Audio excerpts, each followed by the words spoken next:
श्री राधे। सीताराम। आवाज आ रही है? श्री राधे। हे ऋषिनायक हे गुरुनाथ, आवाज आ रही है?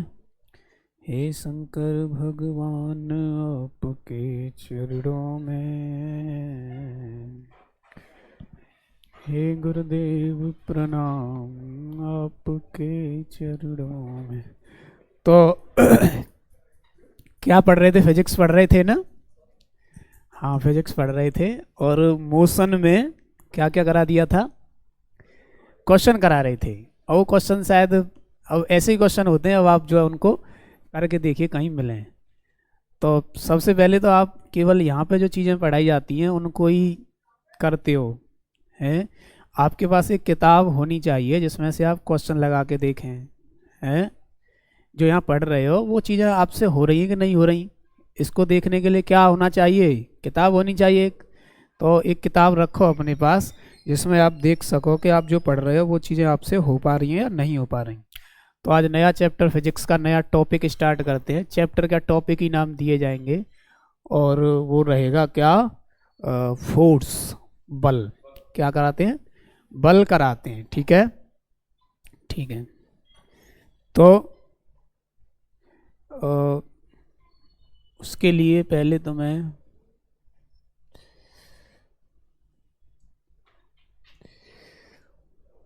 कुछ चीज़ें सिखाई जाए हैं।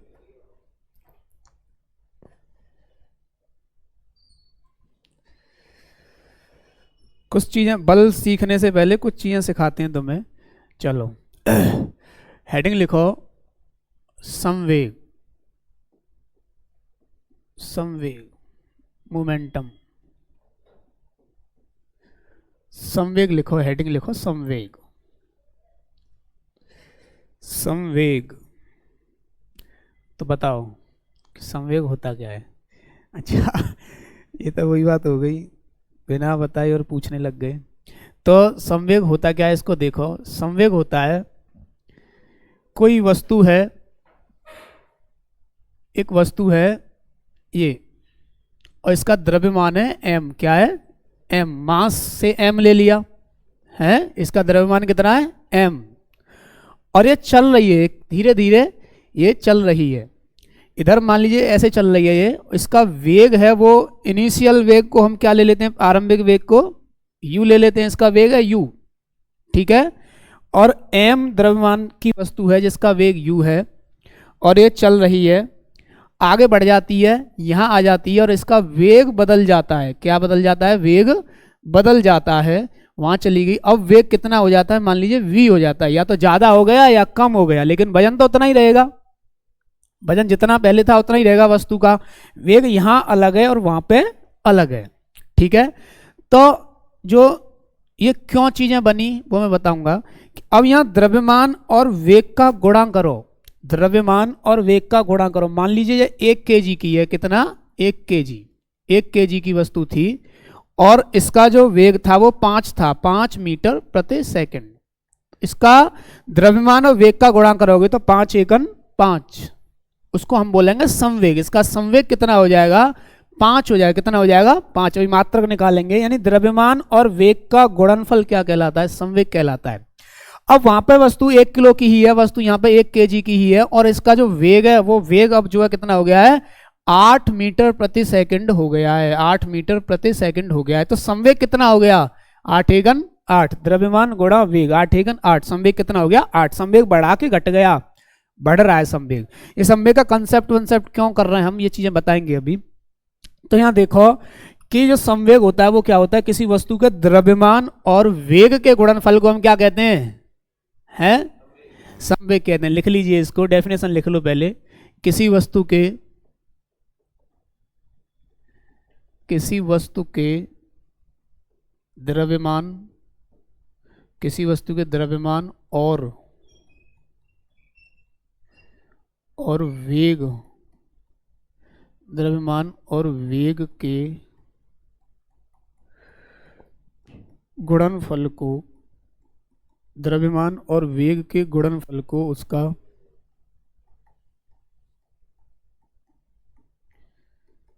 संवेग कहते हैं। द्रव्यमान और वेग के गुणनफल को संवेग कहते हैं। इसे P से प्रदर्शित करते हैं। इसे P से प्रदर्शित करते हैं। द्रव्यमान और वेग के गुणनफल को क्या कहते हैं? संवेग कहते हैं, और इसे P से प्रदर्शित करते हैं। ठीक है। तो P बराबर क्या हो जाएगा? P बराबर द्रव्यमान को m से और वेग को v से। तो द्रव्यमान और वेग का जो गुणनफल है वो क्या है? समवेग। तो P बराबर क्या हो जाएगा? mv। P बराबर mv। P बराबर mv। और यहाँ मात्रक देखो, इसका मात्रक देखो भाई, इधर देखो, देखो मत। m का मात्रक क्या होगा? अरे m का मात्रक बताओ। m द्रव्यमान है तो किलोग्राम, इसका मात्रक क्या हो जाएगा? किलोग्राम। किलोग्राम। और v का मात्रक, अरे वेग का मात्रक क्या होता है? वेग का मात्रक मीटर प्रति सेकंड। अरे वजन का मात्रक किलोग्राम और वेग का मात्रक क्या होता है? मीटर प्रति सेकंड। तो वही लिखते हैं, यहाँ पे m है तो m का मात्रक लिख लो, गुणा तो गुणा लगा दिया, v है तो v का मात्रक क्या हो जाएगा? मीटर प्रति सेकंड। तो इसका मात्रक क्या हो जाएगा? संवेग का मात्रक क्या हो गया? किलोग्राम मीटर प्रति सेकंड। कहाँ से निकला? फॉर्मूला से निकला। कहाँ से निकला मात्रक? फॉर्मूला से।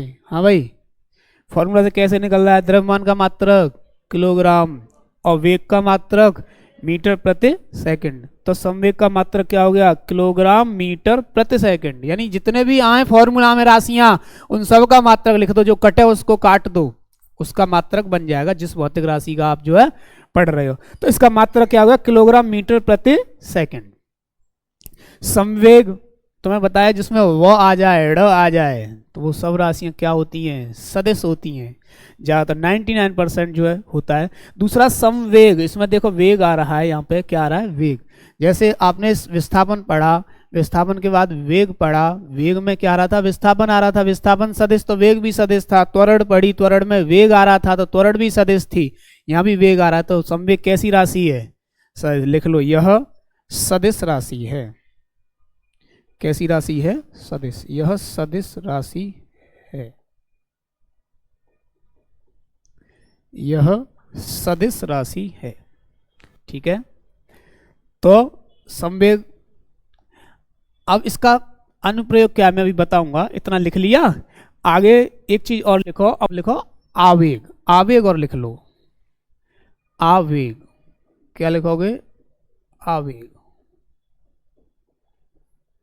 आवेग, इम्पल्स। आवेग, इम्पल्स।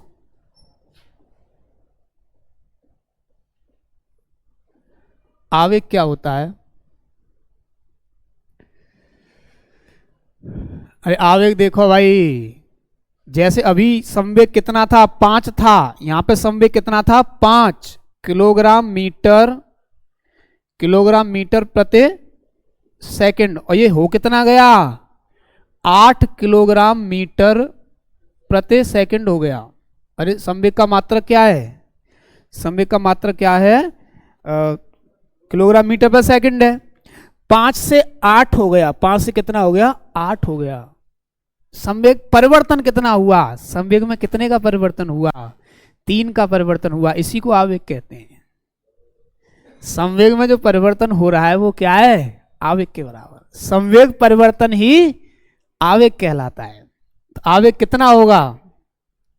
कोई कहे, सवाल क्या बनेगा? किसी वस्तु का द्रव्यमान 1 किलो है, 5 मीटर प्रति सेकंड की चाल से वेग से चल रही है,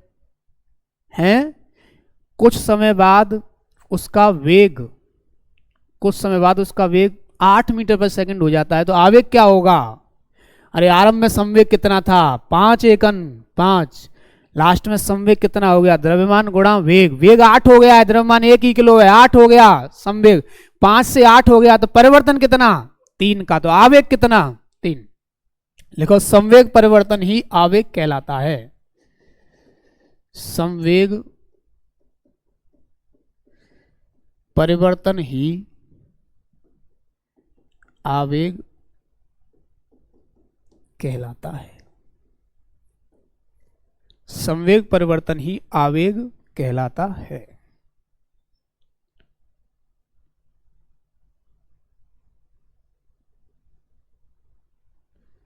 संवेग परिवर्तन क्या हो गया?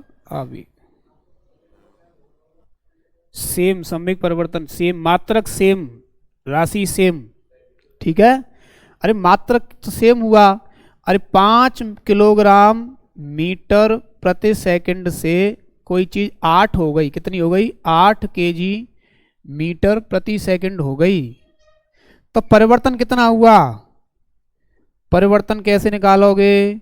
8 केजी मीटर प्रति सेकंड माइनस 5 केजी मीटर प्रति सेकंड, तो परिवर्तन कितना? 3 केजी 3 किलोग्राम मीटर प्रति सेकंड। तो यही तो आवेग है। आवेग क्या है? जो परिवर्तन है, संवेग का जो परिवर्तन है वही क्या है? आवेग। संवेग परिवर्तन ही क्या है? आवेग है। आवेग, संवेग परिवर्तन ही आवेग है। तो क्या लिखोगे? संवेग परिवर्तन ही आवेग कहलाता है। इसका मात्रक लिख लो, ये राशि लिख लो। यह कैसी राशि है? यह सदिश राशि है। यह सदिश राशि है। इसका मात्रक वही जो संवेग का है, इसका मात्रक क्या होगा? वही होगा। मात्रक भी लिख लो, किलोग्राम मीटर प्रति सेकंड होता है। कौन बोला? कोई बात नहीं, अभी न्यूटन तो तुम सीखे ही नहीं हो। जब न्यूटन सीख जाओ तभी तो न्यूटन, अभी न्यूटन तो मैंने पढ़ा दिया है, अभी न्यूटन तो आए नहीं है कहीं। अरे न्यूटन आ जाए, न्यूटन जी आए क्या? अभी न्यूटन जी आए? न्यूटन जी नहीं आए ना। जब न्यूटन जी नहीं आए तो फिर न्यूटन जी आपके पास कहां से आए? हाँ। अब आगे लिखते हैं। इसका मात्रक वही जो संवेग का है, लिख लिया। चलो आगे बढ़ो। संवेग का मात्रक क्या है? वही है जो आवेग का मात्रक है। आवेग का जो मात्रक है वही संवेग का मात्रक है, ठीक है। तो आगे बढ़ा जाए, आगे बढ़ते हैं। अब लिखो, तुम क्या लिखोगे? तुमने गति का समीकरण पढ़े थे? अरे पढ़े थे क्या? उधर मत देखो, बताओ। हैं? क्योंकि पतो ना है, अगर ना पतो तो पतो है तो नहीं बताओ। हाँ पतो है, पढ़े कि ना पढ़े? हाँ पढ़े या ना पढ़े? पीछे मत देखो। हाँ, तुमने गति के समीकरण पढ़े थे क्या? कब पढ़े थे? पिछली शताब्दी में? फिर कब पढ़े थे? 4-5 साल पहले? हाँ तुम बताओ, तुमने पढ़े थे? हाँ ऐसे बताया करो। हाँ नहीं पढ़े? हाँ नहीं पढ़े? अरे तुमने पढ़े, उधर मत देखो। पढ़े थे ना? हाँ। अरे मैंने क्लास में पढ़ाए तो थे, गति के समीकरण पढ़ाए थे ना। 3 समीकरण होते हैं, v बराबर u प्लस AT। अरे याद करके क्यों नहीं आते हो घर पे? हैं? मैं आयो ना हूँ? अच्छा, घर पे याद क्यों नहीं करते हो? जो घर नहीं पढ़ रहा है भाई वो भूल जाओ। जिस दिन यहाँ क्लास में अगर कोई चीज़ पढ़ाई जा रही है और उसको आप घर पे नहीं पढ़ रहे हो, 2-4 दिन बाद फिर के समझ में ना आ रही है कहाँ से पढ़ाए हो, इसलिए उसको तत्काल रिवीजन करोगे तो समझ में आएगी। 2-4 दिन बाद भूल ही जाओगे।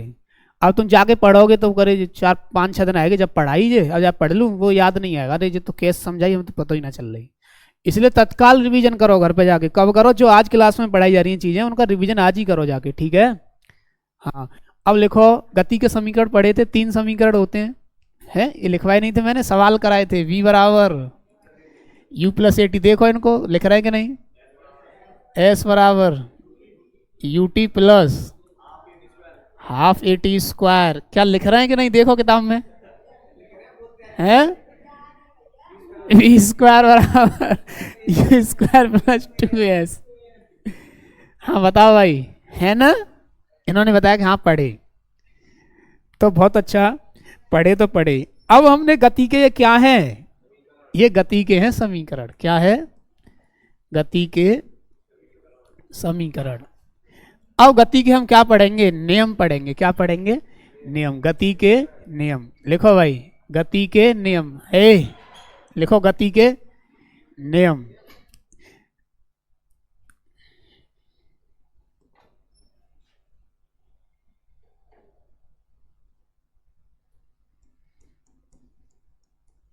गति के नियम।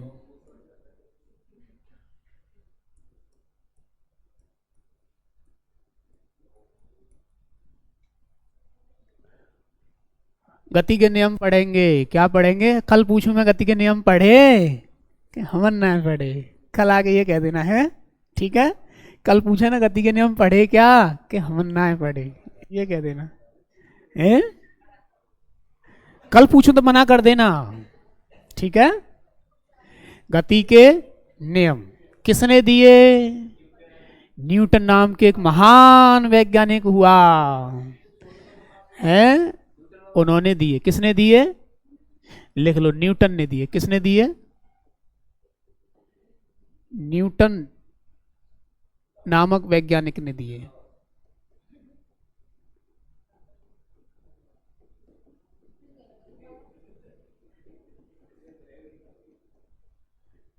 न्यूटन नाम के एक साइंटिस्ट थे, उन्होंने क्या दिए? गति के नियम दिए। तो क्या होता, न्यूटन बाबा बैठे हुए थे, उनकी चांद पे क्या गिरा एक आके? वाह, इनको बताया सेब गिरा के इनको बताया कि सेब आके गिरा, उनकी चांद पे आगे क्या गिरा? सेब गिरा। बोले अरे ये क्या हुआ, ये सेब कैसे गिर रहा है? हैं? फिर उन्होंने उसको ऐसा नियम बनाया कि वो सेब जाके वापस जुड़ गया है। न्यूटन जब आए तभी तो सेब गिरना स्टार्ट हुआ था, पहले सेब नहीं गिरते थे, हैं? न्यूटन ने जब गति के नियम दिए, उससे पहले सेब नहीं गिरते थे, उसने नियम दे दिए, सेब फिर गिरने लगे नीचे, पहले सेब ऊपर उड़ जाते थे ऐसा ही है क्या? देखो, इन्होंने बताया कि सेब आके गिरा, मेरे को क्या गिरा कि सेब ये कहानी इन्होंने पढ़ रखी है कि एक सेब आके गिरा, सो ही नियम बन गए तीन है। अगर सेब नहीं गिरता तो नियम नहीं बनते, नियम बन गए। क्यों बन गए? कि सेब गिर गया आके। अगर वो सेब खा लेते तो शायद नियम नहीं बन पाते। उन्होंने सेब खाया नहीं, उन्होंने सेब को वापस भेजा, फिर दोबारा गिरा, फिर भेजा ऊपर, फिर गिरा, ऐसे ही खेला और नियम बना दिया कि भाई ये एक नियम बनता है। तो देखो अब क्या हुआ कि देखिए, अब न्यूटन नाम के साइंटिस्ट आए, उन्होंने गति का नियम दिया। कितना नियम दिया? कितना नियम दिया? 3 नियम दिया। कितना? 3। तो पहला नियम क्या है? लिखो, पहला नियम।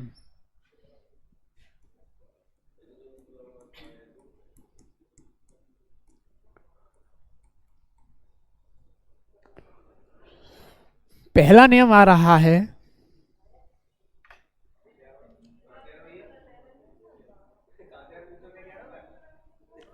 अरे क्या लड़ाई चल रही है? अच्छा, पेन के लिए लड़ाई चल रही है, तो फिर लड़ाई करो ढंग से, वो वाली लड़ाई जो वीडियोज में देखने को मिलती है वो वाली लड़ाई जो देखने में वीडियो में मिलती है ना, यूट्यूब पे। अरे तुम भी फेमस हो जाओगे, हर जगह आपकी सब देखेंगे सावधान। तो क्या हुआ?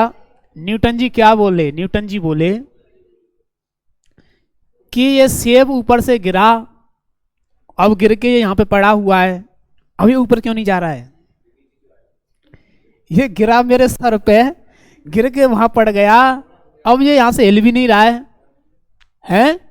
खूब देख रहे भाई, 2 घंटा देखा, 4 घंटा देखा, 2 दिन देखा, 10 दिन देखा कि ये जाएगा कहाँ, देखें क्या दोबारा जाएगा क्या ऊपर? वो दोबारा ऊपर नहीं गया। बोले ऊपर जा क्यों नहीं रहा? जब ऊपर नहीं जा रहा तो फिर ये नीचे क्यों गिरा है? ये नीचे क्यों गिरा? फिर जब ऊपर नहीं जा रहा तो नीचे नहीं गिरना था ऐसे, और नीचे गिरा था, ऊपर क्यों नहीं जा रहा है फिर?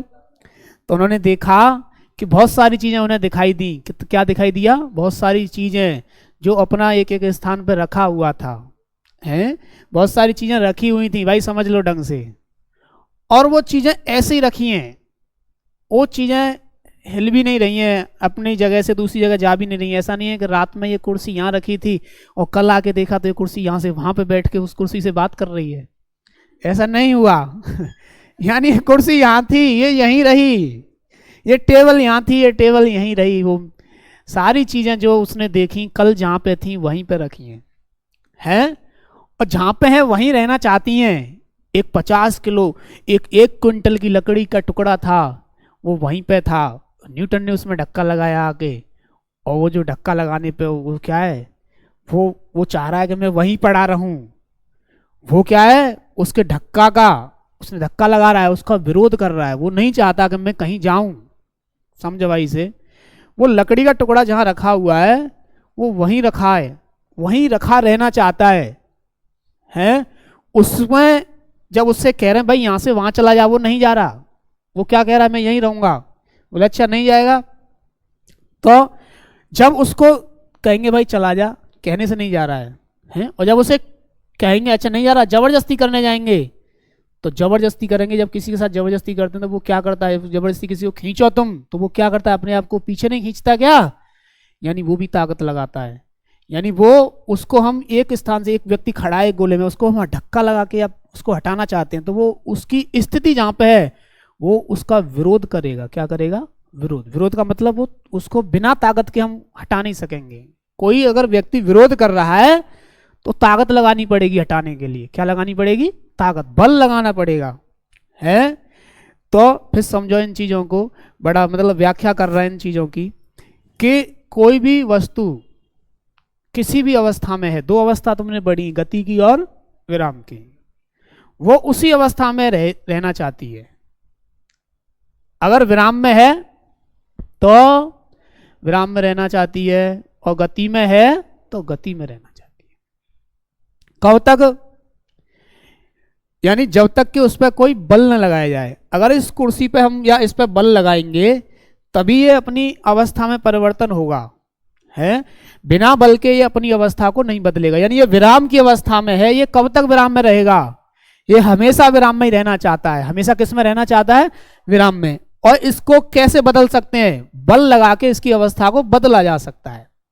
ठीक है, यहां ये जो पहला वाला नियम है ये बल की व्याख्या कर रहा है, बल की व्याख्या नहीं, बल की परिभाषा दे रहा है। आता है कि गति का कौन सा नियम बल की परिभाषा देता है, तो बल की परिभाषा दे रहा है। यानी बल की परिभाषा कैसे दे रहा है कि ये जो किस अवस्था में है, विराम में, इसको अवस्था बदलनी है।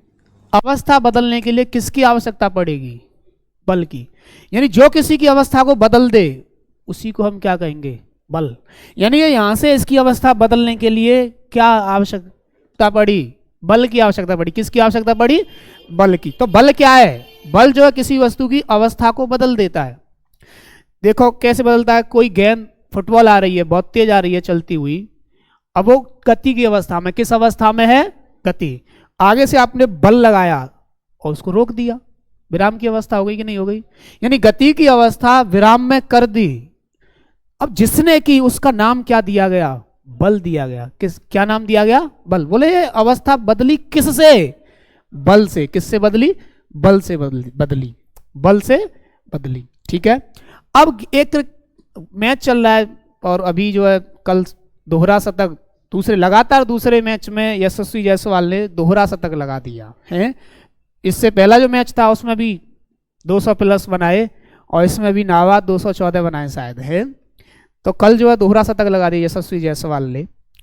तो अब कोई क्रिकेट खिलाड़ी जो है गेंद करा रहा है, तो गेंद की अवस्था क्या है, गति की या विराम की। गेंद आ रही है चल के, क्या अवस्था है, गति की। आगे बल्ला लगाया और उसकी अवस्था आ रही थी इधर और वो वापस पता नहीं कहां भेज दिया उसे, है, बदल दिया उसका। तो किसके माध्यम से बदला, बल के माध्यम से। यानी बल क्या है, अवस्था में परिवर्तन जो कर देता है वही बल है। तो बल की अभी इस नियम से जो है हमें बल की जो है परिभाषा दे रहा है। क्या दे रहा है, परिभाषा। कैसे दे रहा है कि कोई वस्तु विराम की अवस्था में है तो विराम की अवस्था में रहेगी, और गति की अवस्था में है तो गति की अवस्था में रहेगी। कब तक, जब तक कि उस पर कोई बाहर से बल न लगाया जाए। ये पहला नियम है। एक जड़त्व होता है, क्या होता है, जड़त्व, इनर्शिया। जड़त्व देखो, जड़त्व क्या कहता है, इसे जड़त्व का नियम भी कहते हैं। पहले मैं लिखवा दूंगा, पहले समझ लो। जड़त्व क्या कहता है, जड़त्व सुनो ढंग से, एक एक शब्द ने सुनो, कि प्रत्येक वस्तु, ये वस्तु है मान लीजिए, प्रत्येक वस्तु जड़त्व किसी वस्तु का एक गुण होता है। क्या होता है बोलो? जड़त्व क्या है? गुण है। किसी वस्तु का क्या है? गुण। शक्कर नहीं है, गुण है। जड़त्व किसी वस्तु का एक गुण है। क्या गुण है वो? देखो सबके अंदर गुण होते हैं। किसी के अंदर कुछ गुण है कि ये बहुत अच्छा आदमी है, कोई बहुत बुरा आदमी है, तो गुणों के माध्यम से तो बताया जाता है। हैं? किसके माध्यम से बताया जाता है? हैं? गुणों के माध्यम से बताया जाता है। किसके माध्यम से? गुण। तो वस्तुओं के अंदर भी गुण होते हैं। एक गुण है इसके अंदर, जैसे आदमी में गुण होते हैं कि आदमी अच्छा या बुरा आदमी है, गुणों के माध्यम से बताते हैं। ऐसे ये वस्तु है, इसके अंदर भी एक गुण है। वो क्या है? जड़त्व। प्रत्येक वस्तु के अंदर एक गुण होता है। प्रत्येक वस्तु के अंदर वो गुण का नाम क्या है? गुण का नाम क्या है? जड़त्व है। वस्तुओं के अंदर एक गुण होता है, उस गुण का नाम क्या है? जड़त्व। प्रत्येक वस्तु के अंदर क्या होता है? एक गुण होता है, उस गुण का नाम क्या है? जड़त्व। ठीक है। वो जड़त्व क्या है? प्रत्येक वस्तु, यानी ये वस्तु, देखो भाई इस वस्तु को, प्रत्येक वस्तु अपनी अवस्था में परिवर्तन का विरोध करती है। अब देखो ये कौन सी अवस्था में है? ये टेबल विराम में। किस अवस्था में है? विराम। इससे कहें कि भाई तू गति में हो जा, ये टेबल जो है, ये डेस्क जो है, विराम की अवस्था में कहने से क्या गति में हो जाएगी? कहें कि भाई गति में हो जा, यहां से वहां चला जा, क्या चला जाएगा? नहीं जाएगी। ये चाहती है, मैं ये सुन नहीं रही, 10 बार कहें फिर भी नहीं सुना इसने, हम क्या गुस्सा नहीं आएगा? है?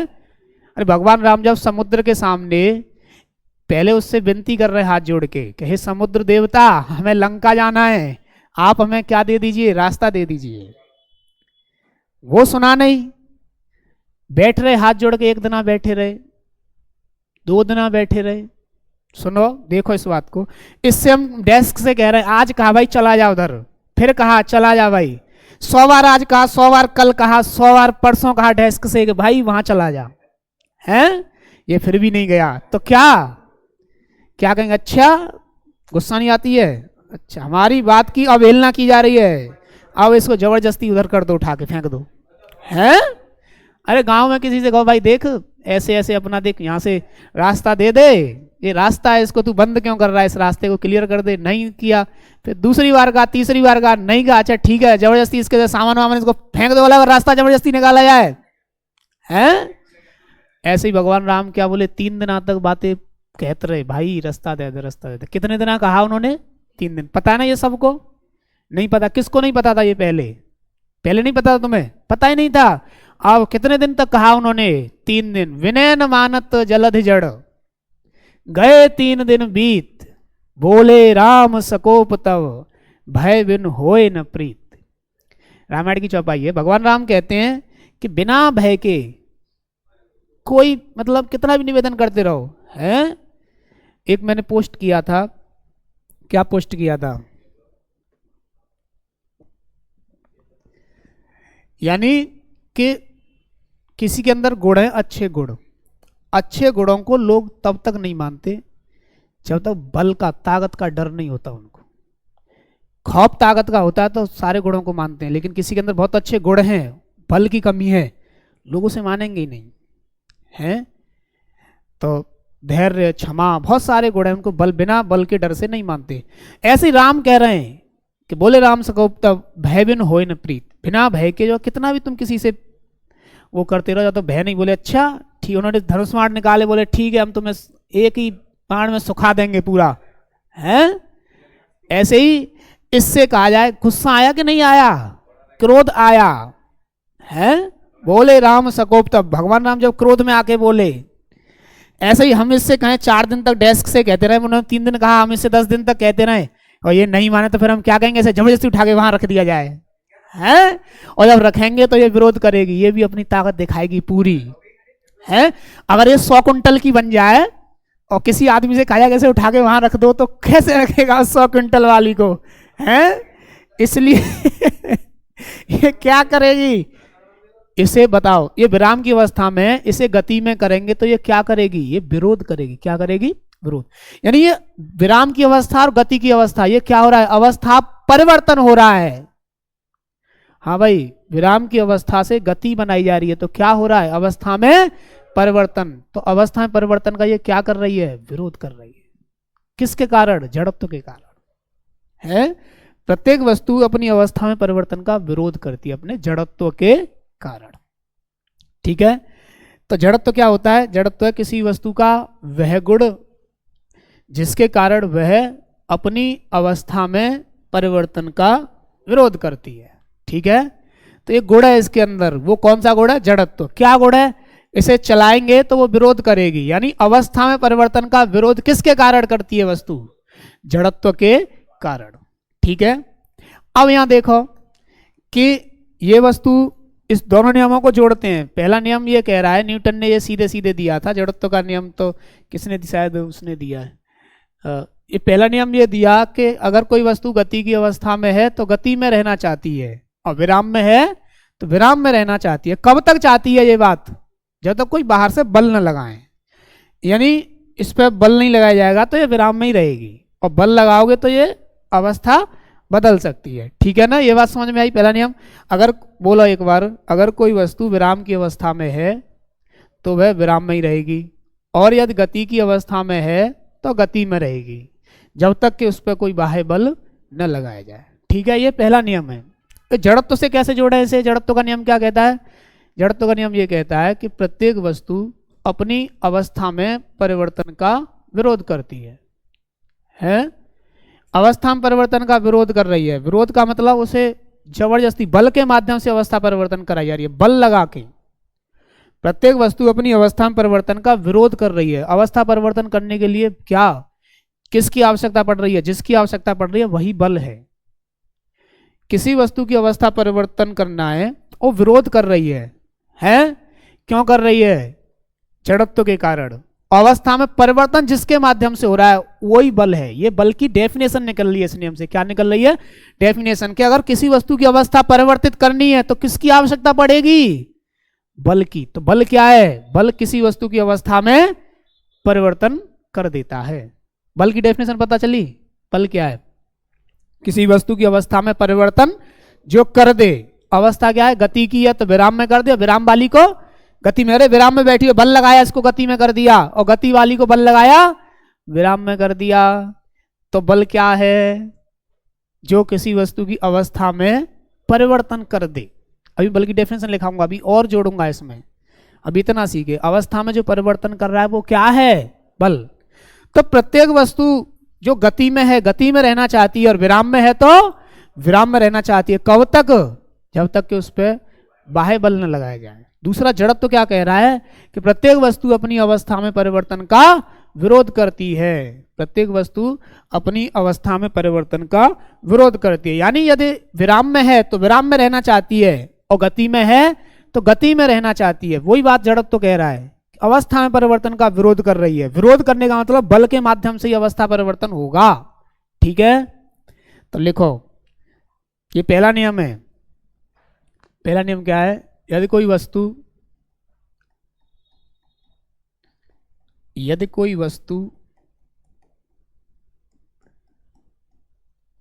विराम की अवस्था में है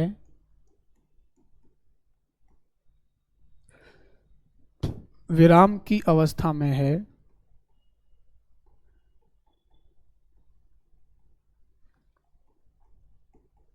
तो वह विराम की अवस्था में ही रहेगी। तो वह विराम की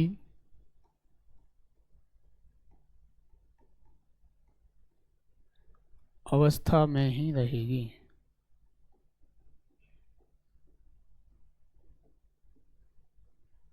तथा यदि गति की अवस्था में है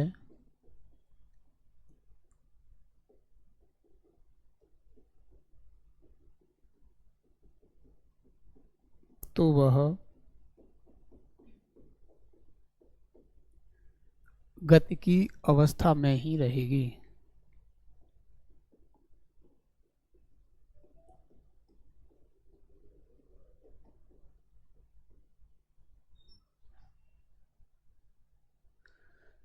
जब तक कि उस पर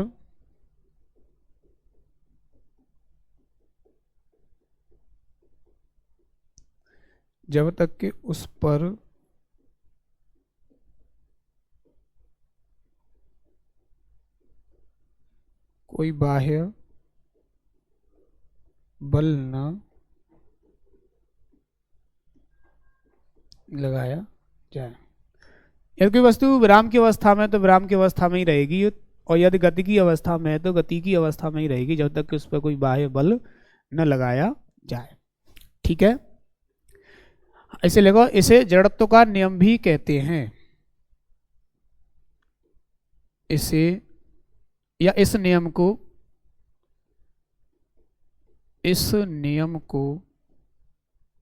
पूछा जड़त्व का नियम कौन सा है? पहला नियम है ना। प्रश्न ये आ जाएगा कि निम्न में से जड़त्व का नियम है, नीचे लिखा हुआ ऑप्शन ए गति का पहला नियम, गति का दूसरा नियम, गति का तीसरा नियम है, और कोई नियम लिख दे चौथा नियम, तो क्या लगाएंगे उस पर टिक? गति का पहला नियम। इस नियम को जड़त्व का नियम भी कहते हैं।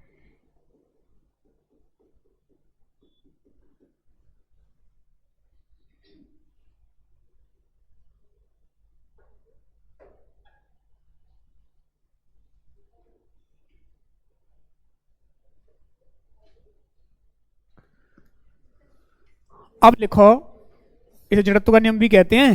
अब एक बार जड़त्व का नियम लिख ले, जड़त्व का नियम लिखो।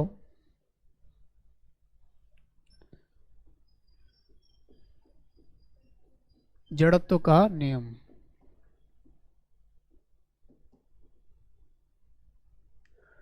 जड़त्व क्या कहता है? प्रत्येक वस्तु अपनी अवस्था में परिवर्तन का विरोध करती है।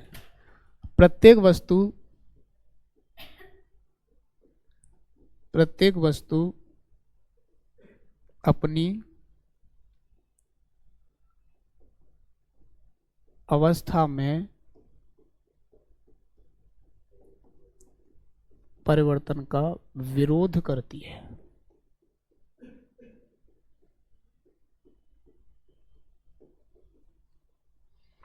प्रत्येक वस्तु अपनी अवस्था में परिवर्तन का विरोध करती है,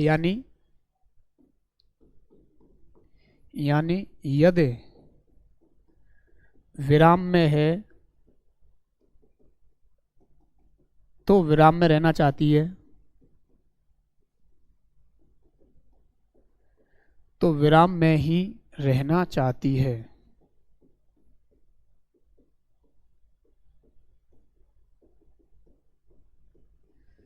तथा यदि गति में है तो गति में ही रहना चाहती है।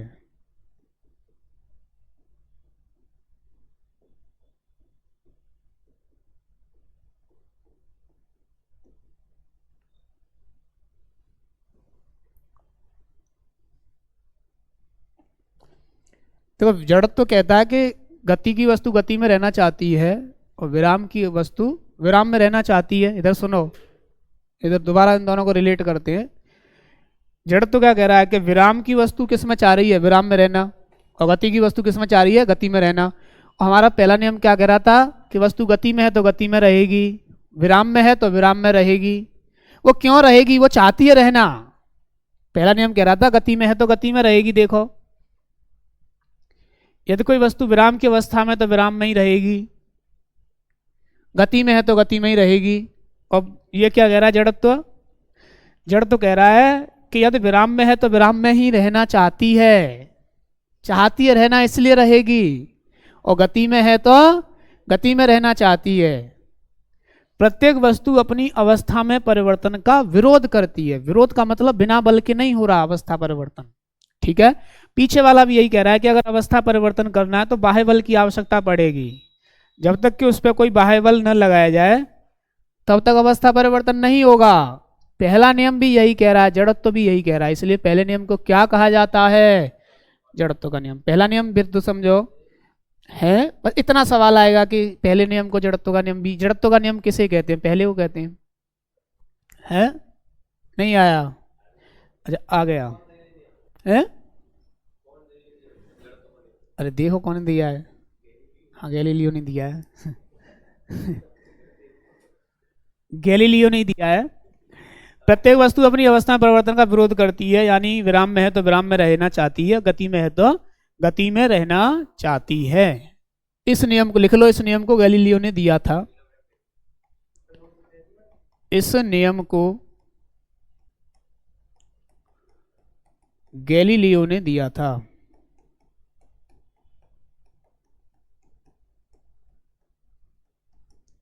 पहले तो मैं तीनों नियम बताए जाएंगे, कल फिर मैं उदाहरण।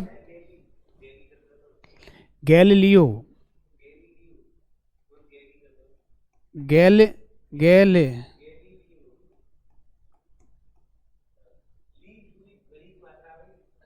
अरे कोई गैलीलियो कर दो, गैलीलियो ने दिया था। इसे किसने दिया था? गैलीलियो ने।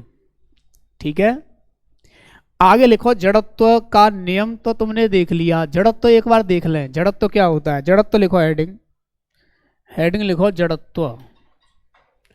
क्या लिखोगे? जड़त्व। जड़त्व क्या होता है? मैंने जड़त्व बताया था, क्या है? हैं? जड़त्व बताया था। अरे किसी वस्तु का अपनी अवस्था में परिवर्तन का विरोध करना क्या कहलाता है? अरे प्रत्येक वस्तु अपनी अवस्था में परिवर्तन का विरोध किसके कारण करती है? जड़त्व के कारण। तो जड़त्व क्या है? जड़त्व क्या है? ये वस्तु क्या है? जड़ हो गई है, ये सुनना ही नहीं है। कहते हैं जड़ हो गया ये व्यक्ति, तो जिसके ऊपर किसी बात का प्रभाव नहीं पड़े। कितना भी समझाओ ना, कितना भी समझाओ, घर वाले समझा रहे हैं, पूरे दिन समझा रहे हैं, वो घर वाले पागल हैं, समझाते ही रहते हैं, तो वो क्या कहेंगे? जड़ हो गया, हमारा बच्चा क्या हो गया? जड़ हो गया है, इस पर किसी बात का प्रभाव नहीं पड़ता। कितना भी समझाते रहो, इसके ऊपर कोई असर नहीं होता है। इसलिए इसे कितना भी कहते रहे, इस पर कोई असर नहीं होगा। इसे कहो सौदना कि यहाँ से वहाँ चला जा, टेबल ये टेबल, आप वहाँ जाके बैठ जाइए, क्या चला जाएगा? नहीं जाएगा। ये क्या हो गया है? जड़ हो गया है। इसलिए जड़त्व तो क्या है? किसी भी वस्तु का अपनी अवस्था में परिवर्तन का विरोध ही जड़त्व कहलाता है। किसी वस्तु का, लिख लो, किसी वस्तु का अपनी अवस्था में परिवर्तन का विरोध, किसी वस्तु का अपनी अवस्था में परिवर्तन का विरोध करना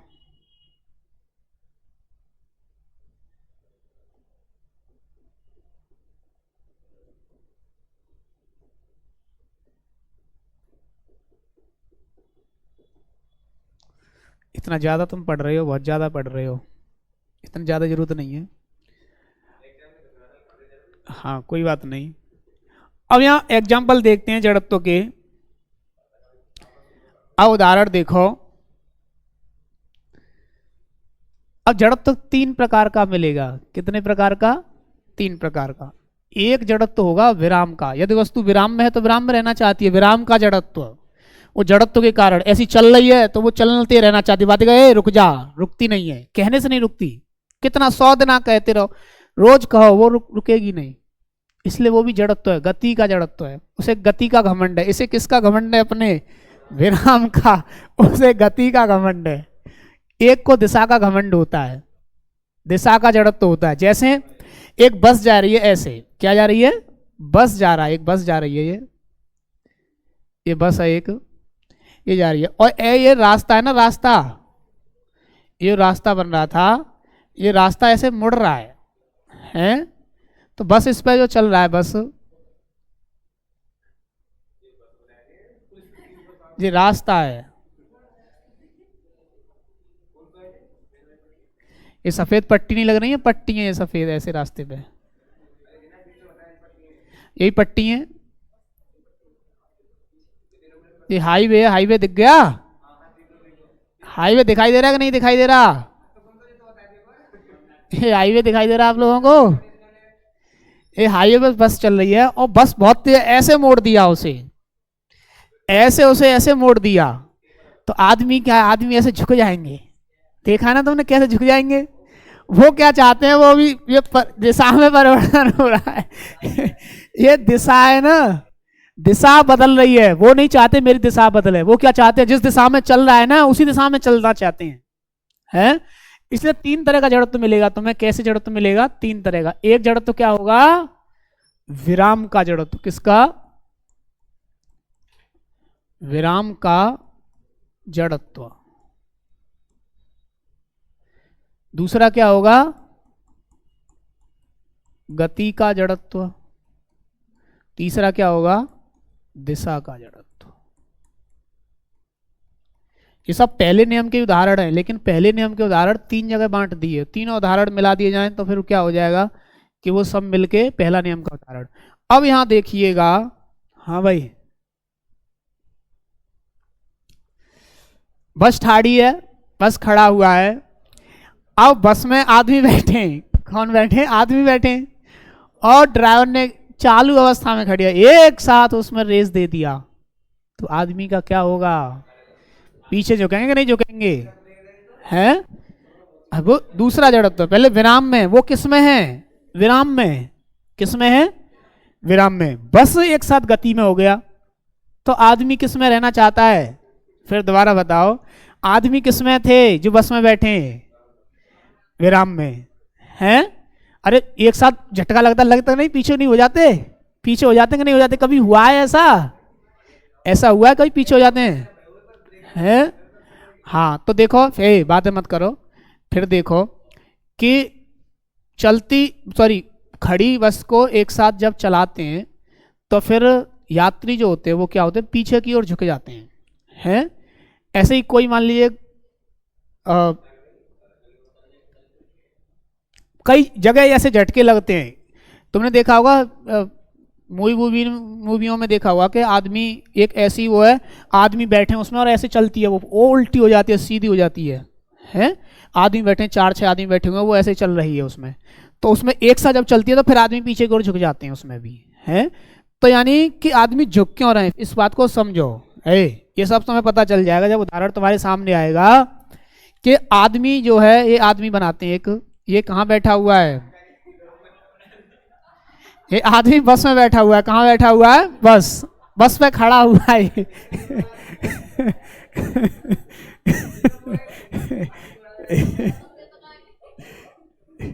ये कहाँ है? ये बस में खड़ा हुआ है। अब ये बस जो है किस अवस्था में है? विराम में है। किस में है? विराम में है। बात मत करो। अब बस यहां से आगे बढ़ती है। बस कहां बढ़ती है? आगे बढ़ती है। बस मान लीजिए यहां से इतना आगे बढ़ गई। कितना? इतना आगे बढ़ गई है। बातें मत करो भाई। ये बस यहां हो गई, अब इतना आगे बढ़ गई है, बस ऐसे बढ़ गई। ठीक है, तो आदमी जो बस पे यहाँ पैर रखे हुए थे, ये स्थान कितना आगे बढ़ गया है? इतना आगे बढ़ गया है। यानी ये पैर, ये थोड़ी है पैर वहीं रह जाएंगे, बस आगे निकल जाएगी। आदमी बस पे खड़ा है तो इसका मतलब ये है कि पैर आदमी वहीं रह जाएगा, बस निकल जाएगी आगे। क्या ऐसा होगा? नहीं होगा। तो ये पैर भी उतना ही आगे बढ़ेंगे जितना आगे बस बढ़ी है। तो ये पैर जो इतना आगे बढ़ेगा तो ये वाला पैर यहाँ हो गया। कौन सा? ये वाला पैर इतना आगे बढ़ गया। ये वाला भी पैर क्या है? इतना आगे बढ़ेगा। तो आदमी जो है ऐसे, ये आदमी ऐसे बनेगा, ऐसे है, ये आदमी ऐसे रहेगा। अब इसकी स्थिति ये क्या? पीछे की ओर झुक गया। यानी इसकी जो सर है वहीं रहना चाहता है जहां पे था। सर कहाँ रहना चाहता है? विराम में रहना चाहता है, उसी जगह पे रहना चाहता है जिस जगह पे था। उसका सर कहाँ रहना चाहता है? वहीं। जैसे बस आगे बढ़ गई, आदमी का सर वहीं रह गया, इसलिए पीछे लगता है उसे झुक गया। झुकता नहीं है, सर जहां पे पहले था वहीं रहना चाहता है। कहाँ रहना चाहता है? जहां पे था पहले। लेकिन बस आगे बढ़ी तो आदमी क्या है? बस के जो संपर्क में उसके पैर हैं, पैर तो गति में आ गया, पैर गति में आ गए, लेकिन उसका सर गति में नहीं आ पाया है। इसका मतलब सर उसी जगह पे रहना चाहता है जिस जगह पे पहले था, इसलिए और आगे झटका से बढ़ जाता तो जो पीछे गिर ही जाएगा है। गिर जाएगा ना, पीछे गिर, इतना झुक जाएगा कि पूरा फिर कैसे सदेगा। मतलब एक साथ बढ़ गई तो पैर कहाँ चले जाएंगे? यहाँ चले गए पैर, और ये आदमी ऐसे करके ये क्या होगा? फिर गिर ही जाएगा नीचे। क्या होगा इसका? ये गिर ही जाएगा नीचे। किसके कारण? किसके कारण भाई? जड़त्व के कारण। किसके कारण?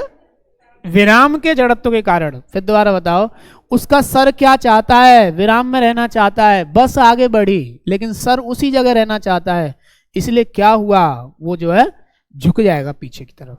ठीक है, ऐसी गति का जड़त्व तो कहाँ तो हमें दिखाई देता है कि एक बस थी, उस पर बहुत आदमी बैठा हुआ था, बहुत आदमी बैठा हुआ था, ये घटना एक घटित रियल घटना है। छत पर बैठा हुआ था आदमी, कितना आदमी, बहुत आदमी बैठा हुआ था है। और कहाँ 50-60 क्या पूरी बस भर रही थी, ऊपर इतने आदमी बैठे थे कि जगह भी नहीं, पहले थी, पहले बस ऊपर तक भर भर के जाती थी, ड्राइवर चलाता नहीं था जब तक ऊपर नीचे दोनों जगह में भर जाए। लड़के जो होते थे उनको क्या ऊपर बैठो भाई तुम, महिलाओं के लिए कुर्सियां हैं, महिलाओं के लिए कुर्सियां। अब क्या हुआ कि बस चल रही थी तेज गति में और आगे आदमी बैठे हुए थे, उसके बोनट आगे थे, आगे बैठे हुए थे आदमी, चारों तरफ पैर लटका लटका के बैठे। और क्या है, बस के सामने अचानक एक बाइक आ गई, बस वाले ने तंगड़ी ब्रेक लगाई, जितने थे सब नीचे आ गए ऊपर, जितने ऊपर बैठे हुए थे वो इतनी तेज, वो गति में, वो क्या है गति की अवस्था में था, आदमी किस में थे, गति की अवस्था में। बस तो ब्रेक में आ गई, लेकिन आदमी किस अवस्था में रहना चाहता है, गति में ही रहना चाहता है। इसलिए जितनी स्पीड में आगे बढ़ रहा था उसी स्पीड में वो आगे चला गया और वो सब नीचे गिर गए। है ये किसका जड़त्व है, गति का या विराम का, ये गति का जड़त्व। ठीक है, चलती बस को या गाड़ी को अचानक मोड़ दो तो यात्री जिधर मुड़ती है दूसरी तरफ झुक जाते हैं, ये दिशा का जड़त्व। किसका जड़त्व है, दिशा का जड़त्व। 3 प्रकार का जड़त्व मिलेगा तुम्हें। ऐसे ही फल है, फल लगा हुआ है और टहनी को पकड़ के एक साथ गति में कर दिया, फल तो विराम में रहना चाहता था, किसमें, विराम में। टहनी हमने गति में कर दी, फल वहीं रहना चाहता है। हमने जैसे ही खींचा टहनी, फल वहीं रहा, इससे उसका जो जिस पर टंगा रहता है वो अगर कमजोर है तो वो टूट जाता है वहां से, क्योंकि वो वहीं रहना चाहता है, वो खींच रही है तो वहां बल आरोपित होता है वहां पे तो वो क्या होता है, टूट जाता है फल, किसके कारण, किस जड़त्व के कारण, विराम के जड़त्व के कारण। ऐसे ही जब हम कंबल को झाड़ते हैं या फिर किसी कपड़े को, गीले कपड़े को ऐसे ऊपर ले जाते हैं, फिर झटके से नीचे कर देते हैं, तो उसमें से क्या होता है, पानी निकल निकल के भागता है। नहीं, आप लोग कपड़े जब धोते होंगे तो फिर ऐसे झटकते हैं कि नहीं झटकते उसे, हैं, ये जड़त्व है। इसमें कौन सा जड़त्व है विराम का जड़त्व। हम उसे ऊपर ले जाते हैं धीरे धीरे, अब वो थोड़ा ऊपर, जब ऊपर सबसे जाता है तो वहां जीरो, उसका वेग जीरो होता है कि नहीं होता। किसी गेंद को ऊपर फेंको तो ऊपर कब तक जाएगी, चलती रहेगी, बाद में ऊपर जाके जीरो होगा वेग, उससे नीचे आना स्टार्ट होगी। ऐसे किसी को धीरे से ऊपर ले गए फिर झटके से नीचे किया तो वेग तो जीरो हुआ कि नहीं हुआ, तभी तो नीचे आना स्टार्ट होगा। इसलिए जीरो वेग करने के बाद झटके से नीचे कर दिया तो पानी के कण वहीं रहना चाहते हैं, विराम में, ऊपर ही, इसलिए वो निकल जाते हैं उसमें से। ऐसे कंबल वंबल को, किसी कपड़े को झाड़ते हैं, धूल हो जाए उसमें, धूल के कण ऐसे झटके से झाड़ते हैं तो धूल के कण निकलते हैं कि नहीं निकलते। या फिर कंबल ऐसे रख लो, 4 लोग पकड़ लो और एक डंडा से उसे पीटे बीच में, तो वो कण वहां कंबल विराम में है, और जैसे ही झटका लगाया जिस जगह पे पड़ा वो क्या है, वहां से गति दी गई उनको। ऐसे ही करके कंबल उनको, ये सारे इसमें क्या लग रहे हैं नियम, जड़ गति के जड़त्व गति का और विराम का और दिशा का जड़त्व। ऐसे आपके सामने उदाहरण आएगा कि इसमें कौन सा नियम लगा हुआ है, तो वहां उदाहरण में पहला नियम आएगा। ये तीनों मिलके पहला नियम ही तो बनना है, विराम का जड़त्व, गति का जड़त्व, दिशा का जड़त्व, ये सब मिलके पहला नियम बन रहा है। तो ये किसका उदाहरण है, पहले नियम का उदाहरण है। ठीक है, यानी अवस्था परिवर्तन हो रही है, क्या हो रही है, अवस्था यदि परिवर्तन हो रही है उसके कारण चीजें बदल रही हैं तो हम उसे क्या बोलते हैं, पहला नियम। ठीक है, क्या नियम है, पहला। क्या पहला नियम समझ में आया, क्या उदाहरण समझ में आए, क्या कहीं उदाहरण दे दिए जाए तो पहला नियम बता दो कौन सा नियम लग रहा है, बता देंगे। मैंने उदाहरण बताए हैं तो मैं उदाहरण लेके आऊंगा क्वेश्चंस, तब मैं पूछूंगा आपसे कौन सा नियम लग रहा है, तब वहां आप बताइएगा। ठीक है, अब हम आगे बढ़ते हैं तो दूसरे नियम के पास पहुंचते हैं, और दूसरा नियम को देखा जाए तो समय है, चलो दूसरा नियम भी व्याख्या कर देते हैं। इसमें बल आया ना, बल की डेफिनेशन की व्याख्या करते हैं, तो देखो भाई दूसरा नियम भी कर देते हैं। दूसरा नियम लिखो, दूसरा नियम,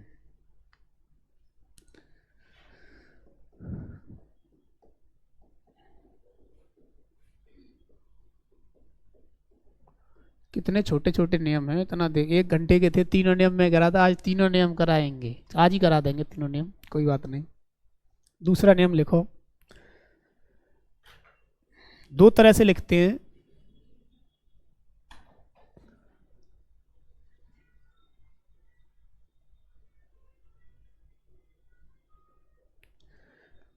नियम तो यह है, संवेग परिवर्तन की दर लिखो भाई।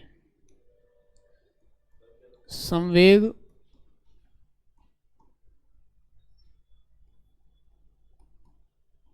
परिवर्तन की दर, संवेग परिवर्तन की दर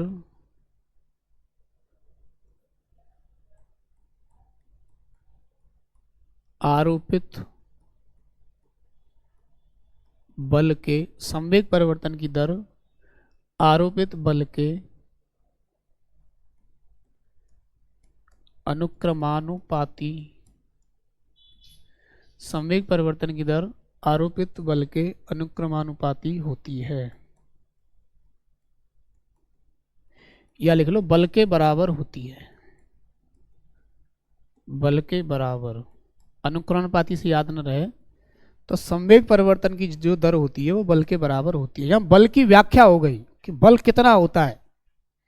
अच्छा बताओ, पहले नियम ने क्या दिया? परिभाषा दी थी बल की।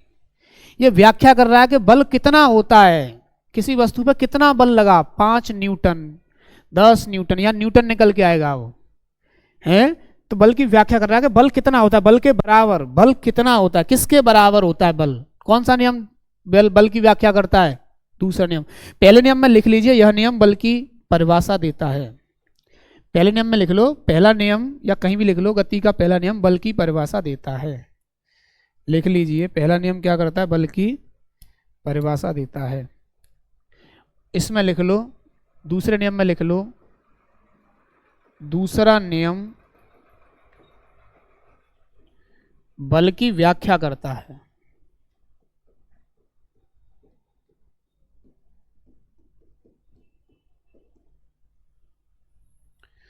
दूसरा नियम क्या कर रहा है? बल की व्याख्या, बल की व्याख्या करता है।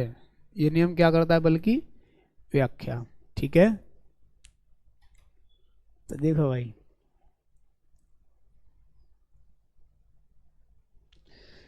अब ये संवेग परिवर्तन की दर आरोपित बल के बराबर कैसे होती है? देखो, संवेग पहले कितना था? mv, लास्ट में mv हो गया था ना। अरे यहाँ देखो, कोई वस्तु m द्रव्यमान की थी और वेग क्या था? u, और ये t समय में, कितने समय में? t समय बाद ये आगे बढ़ी और यहां चली गई, द्रव्यमान उतना ही रहा, वेग कितना हो गया है? v। तो यहाँ संवेग कितना था? द्रव्यमान गुणा वेग mu है, संवेग द्रव्यमान गुणा वेग mu, और यहां संवेग कितना? mv। तो संवेग परिवर्तन कितना? संवेग परिवर्तन हुआ mv में से mu घटा दो। अरे यहाँ 8 हो गया था, यहाँ 5 था, 8 में से 5 घटा दिया, वही तो संवेग परिवर्तन है। संवेग परिवर्तन की दर, दर का मतलब होता है समय से भाग लगा देते हैं। दर का मतलब क्या है? समय से भाग लगा देते हैं। वेग परिवर्तन की दर, वेग परिवर्तन बटे समय, तभी तो त्वरण आई थी। दर का मतलब समय से भाग लगा देते हैं। संवेग परिवर्तन की दर आरोपित बल के अनुक्रमानुपाती या बल के बराबर होती है। ये बल की व्याख्या हो गई। संवेग परिवर्तन की दर जो है बल के बराबर। यहां देखो भाई, क्या कॉमन है? ऊपर ऊपर m कॉमन, क्या कॉमन है? m कॉमन है ऊपर, ऊपर m कॉमन है, m कॉमन लिया, क्या बचा? v minus u, v minus u, और बटे में क्या है? t। यहां देखो, वेग परिवर्तन नहीं है, v माइनस u क्या है? वेग में परिवर्तन है, और बटे समय अंतराल। वेग परिवर्तन की दर को क्या कहते हैं? त्वरण। क्या कहते हैं? तो v माइनस यू बटे टी क्या हो जाएगा? त्वरण। a के बराबर हो जाएगा। v माइनस यू बटे टी क्या हो जाएगा? त्वरण a के बराबर। तो ये f बराबर है, f बराबर ये m रहेगा, m अपनी जगह, और v minus you upon T क्या हो जाएगा? त्वरण यानी a। f बराबर क्या आ गया? m a। बल की व्याख्या हो गई। बल की क्या हो गई? व्याख्या। किस नियम ने कर दी है? दूसरे नियम ने, कि बल कितना होता है? देखो, द्रव्यमान गुणा त्वरण, बल बराबर द्रव्यमान गुणा त्वरण। बल बराबर क्या होता है? द्रव्यमान गुणा त्वरण होता है। बल कितना होता है? अच्छा, प्रश्न क्या आता है? प्रश्न आता है कि बल की व्याख्या कौन सा नियम करता है? दूसरा। ये बल की व्याख्या कर रहा है, बल कितना होगा। और परिभाषा कौन सा देता है, पहला। पहले ने परिभाषा दिया, परिभाषा क्या दिया कि अगर किसी वस्तु की अवस्था में परिवर्तन करना है तो वो किससे होगा अवस्था में परिवर्तन, बल से। बिना बल के अवस्था में परिवर्तन नहीं होने वाला। तो पहला क्या दे रहा है, परिभाषा, यानी जो अवस्था में परिवर्तन करता है वो क्या है, बल। लेकिन बल कितना लगता है, तो बल बराबर द्रव्यमान गुणा त्वरण, बल बराबर द्रव्यमान गुणा त्वरण। ठीक, लिख लिया क्या, नोट डाउन किए, कर लिए। आगे बढ़ा जाए, नाए चौनाए,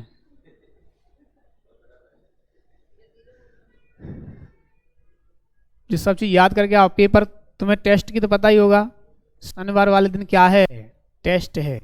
जो नहीं आएगा उस पर कितना जुर्माना है, याद है ना।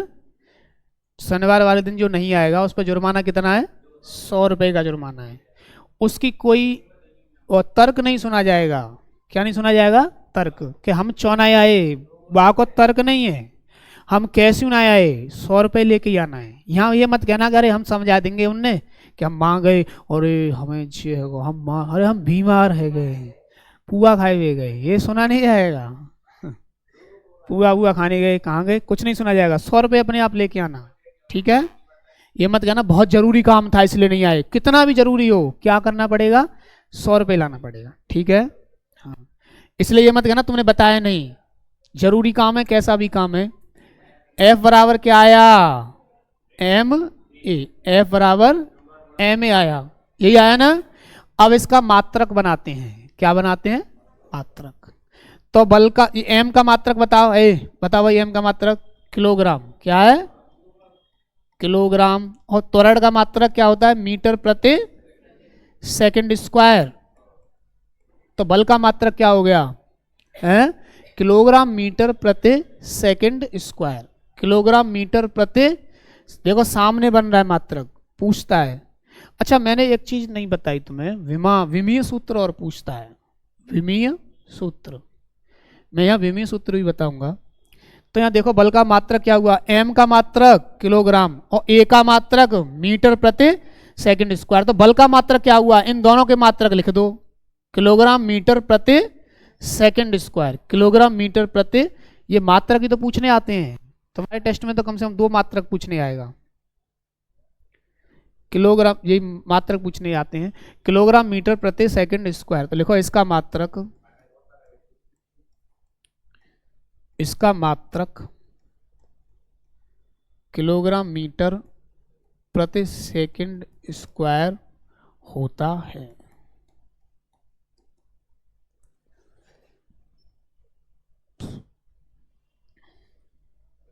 इसका मात्रक क्या है, किलोग्राम मीटर प्रति सेकंड स्क्वायर। हाँ भाई, मात्रक पूछने को आते हैं। बल का मात्रक क्या है, किलोग्राम मीटर प्रति सेकंड स्क्वायर। इसे क्या कहते हैं, किसने दिया, ये व्याख्या किसने की, एक महान साइंटिस्ट हुआ न्यूटन, उसी ने तो किया। इसलिए बोले चलो तुम्हें सम्मान दिया जाता है। क्या दिया जाता है, सम्मान। जो बल का मात्रक है ना, किलोग्राम मीटर प्रति सेकंड स्क्वायर, या तो कोई न्यू बोलो इतना बड़ा किलोग्राम मीटर प्रति सेकंड स्क्वायर। अगर ये नहीं बोलना चाहता तो बाबा का नाम ले लो, न्यूटन। क्या बोल दो, केवल न्यूटन। क्या बोल दो, इतना बड़ा बोलो, या फिर क्या बोल दो, केवल न्यूटन बोल दो। हाँ, इसे न्यूटन भी कहते हैं, इसे न्यूटन, न्यूटन भी कहते हैं, न्यूटन भी कहते हैं। इसका मात्र क्या हो जाएगा, एक न्यूटन हो जाएगा। तो न्यूटन किसके बराबर, यानी न्यूटन बराबर क्या हो जाएगा, न्यूटन बराबर हो जाएगा किलोग्राम, क्या हो जाएगा, किलोग्राम मीटर प्रति सेकंड स्क्वायर। तो न्यूटन किसके बराबर है, किलोग्राम मीटर प्रति सेकंड स्क्वायर की। तो न्यूटन किसके बराबर है भाई, क्यों नहीं ध्यान से सुन रहे हो, न्यूटन किसके बराबर है, किलोग्राम मीटर प्रति सेकंड स्क्वायर के बराबर। किलोग्राम मीटर प्रति सेकंड स्क्वायर के बराबर क्या है, न्यूटन। ठीक है, किसके बराबर, न्यूटन जो है किलोग्राम मीटर प्रति सेकंड स्क्वायर के बराबर। ठीक है, अब आगे देखो, यहां ये चीजें आई। अब न्यूटन बराबर किलोग्राम मीटर प्रति सेकंड स्क्वायर। ये कौन सी पद्धति में मात्रक है इसका? एमकेएस पद्धति में है ना? कौन सी पद्धति में? एमकेएस पद्धति में किलोग्राम मीटर प्रति सेकंड स्क्वायर। और सीजीएस पद्धति में क्या आएगा? किलोग्राम नहीं आएगा, ग्राम आएगा, मीटर की जगह सेंटीमीटर आएगा, और ये सेकंड ही रहेगा। तो ग्राम सेंटीमीटर प्रति सेकंड स्क्वायर आएगा किसमें? सीजीएस में है। तो जो एमकेएस पद्धति है इसमें किलोग्राम मीटर प्रति सेकंड स्क्वायर, और इसको क्या बोल देते हैं? न्यूटन भी बोल देते हैं। लेकिन जब पद्धति कौन सी होगी? सीजीएस पद्धति होगी, तो वहां पे क्या होगा? इसका मात्रक, वहां क्या मात्रक हो जाएगा? किलोग्राम की जगह पे ग्राम, और मीटर की जगह सेंटीमीटर प्रति सेकंड स्क्वायर। ये किस में हो जाएगा? सीजीएस में। सीजीएस में क्या हो जाएगा? मात्रक ग्राम सेंटीमीटर प्रति सेकंड स्क्वायर, सीजीएस में। लेकिन इसको क्या कहेंगे? इधर तो न्यूटन कहा, इसे क्या कहते हैं? इसे कहते हैं डाइन। क्या कहते हैं? डाइन कहते हैं। क्या कहते हैं? डाइन। तो डाइन किसके बराबर होती है? डाइन ग्राम सेंटीमीटर प्रति सेकंड स्क्वायर। ग्राम सेंटीमीटर प्रति सेकंड स्क्वायर। ये सीजीएस पद्धति में जो बल का मात्रक है ग्राम सेंटीमीटर प्रति सेकंड स्क्वायर। इतना बड़ा मत बोलिए तो क्या बोल दो? केवल डाइन। ऐसे यहाँ किलोग्राम मीटर प्रति सेकंड स्क्वायर नहीं बोल रहे तो क्या बोल दो? न्यूटन। ठीक है, इधर डाइन और इधर न्यूटन। ठीक है, गालियां देते हैं ना लड़कियां, डाइन है तू, है डाइन बोलते हैं ना।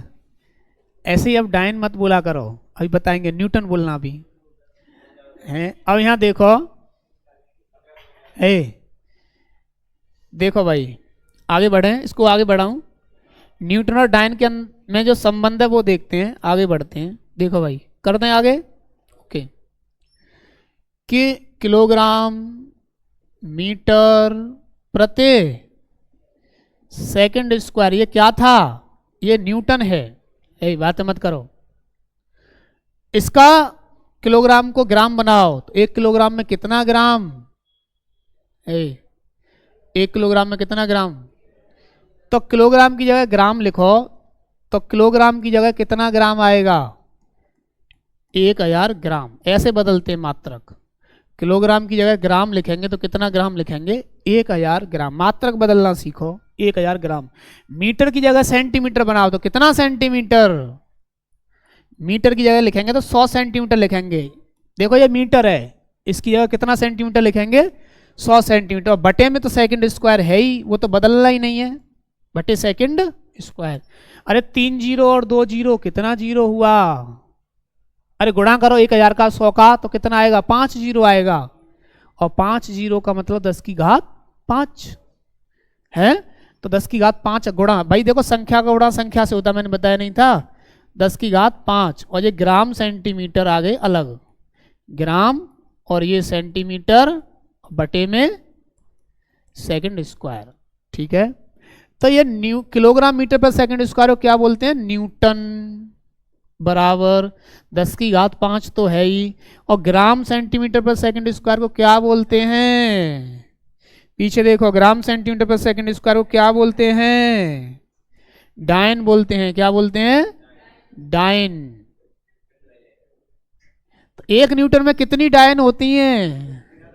10 की घात 5 डाइन होती हैं। अरे आप देखो न्यूटन कितना बड़ा है। अगर आप किसी से एक बार डाइन बोल रहे हो तो एक ही बार हुआ, यानी 1 लाख। ये 10 की घात 5 का मतलब है 1 लाख बार डाइन। 1 लाख नहीं हो गई, 1 लाख बार तुम गाली दोगे डाइन डाइन, तब 1 न्यूटन के बराबर। आप उसको क्या बोलो? न्यूटन बोलो, तू न्यूटन है? समझ गए ना? डाइन मत बोला करो, अब गाली कैसे दिया करो? न्यूटन है तू।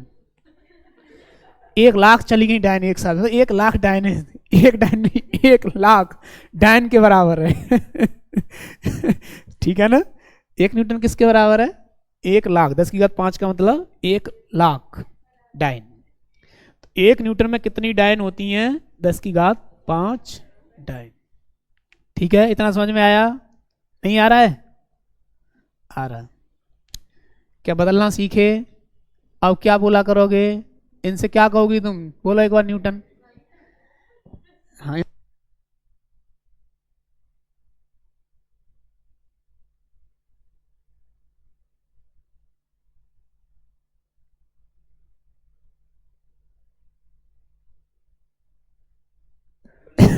कोई न्यूटन का है ना, थप्पड़ देना से अच्छा न्यूटन।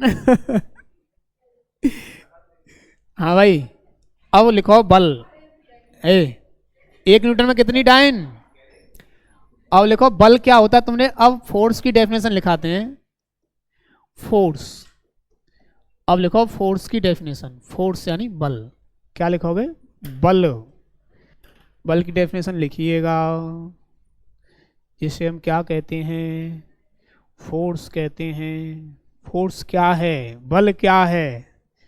अभी आप इतना सीख गए होंगे कि बल है क्या, नहीं सीखे क्या। बल क्या है, जो किसी वस्तु की अवस्था में परिवर्तन कर दे। अरे नहीं सीखे थे अभी। अगर विराम की अवस्था, बल क्या है, विराम की अवस्था को गति में कर दे, गति की अवस्था को विराम में कर दे।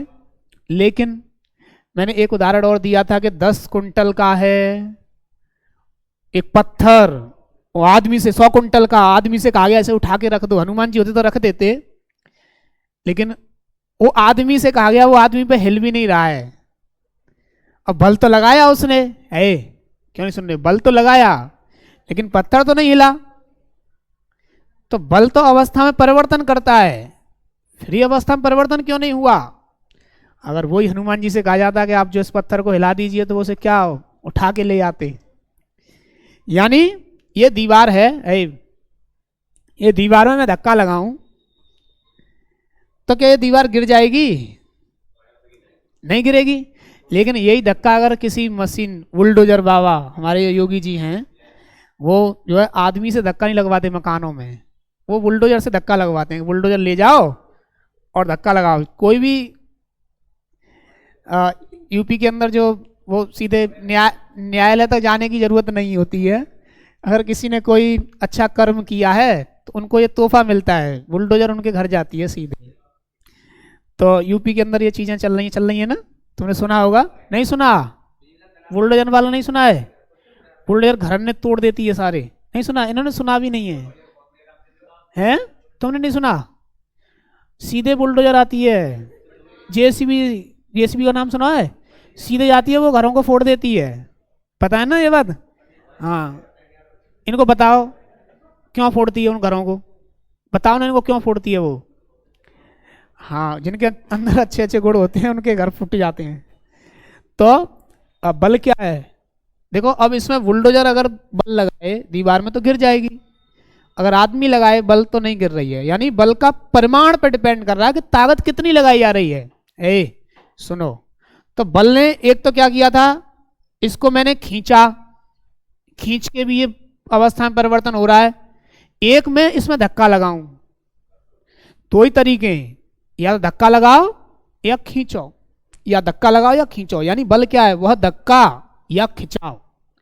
बल क्या है, वह धक्का अथवा खिंचाव, वह धक्का अथवा खिंचाव।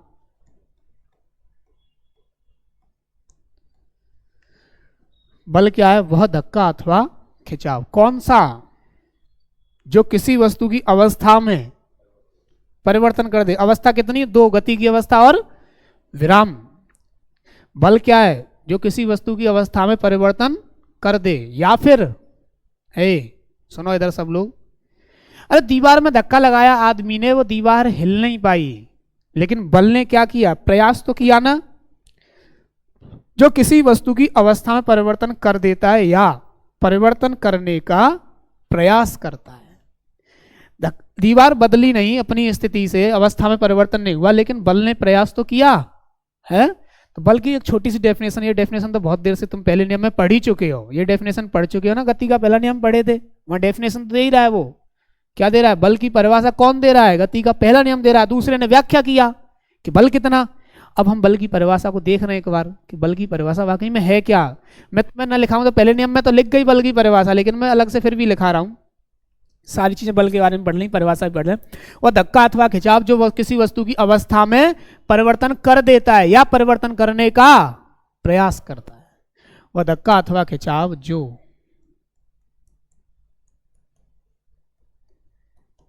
किसी वस्तु की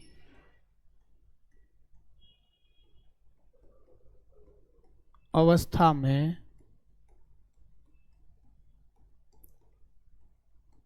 परिवर्तन कर देता है या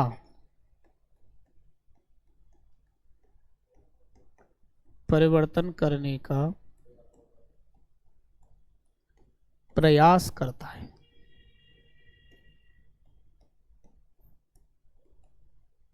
वो क्या कहलाता है?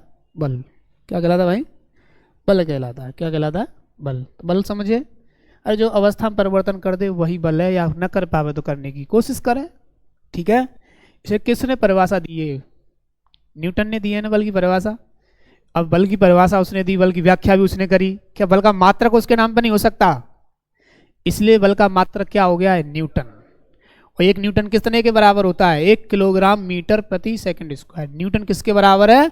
किलोग्राम मीटर प्रति सेकंड स्क्वायर है। हाँ, 1 न्यूटन में कितनी डायन?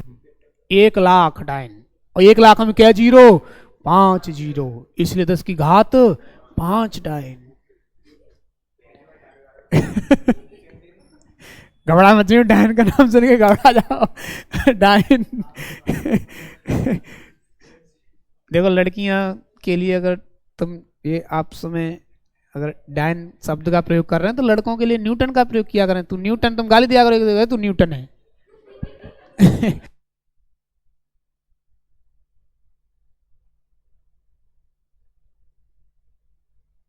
तुम ये अगर तुम डायन शब्द से इतना खुश हो रहे हो तो तुम न्यूटन हो। तुम 1 लाख डायनों के बराबर हो।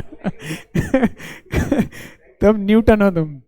ठीक है, अब तीसरा नियम और है, वो क्रिया प्रतिक्रिया का है।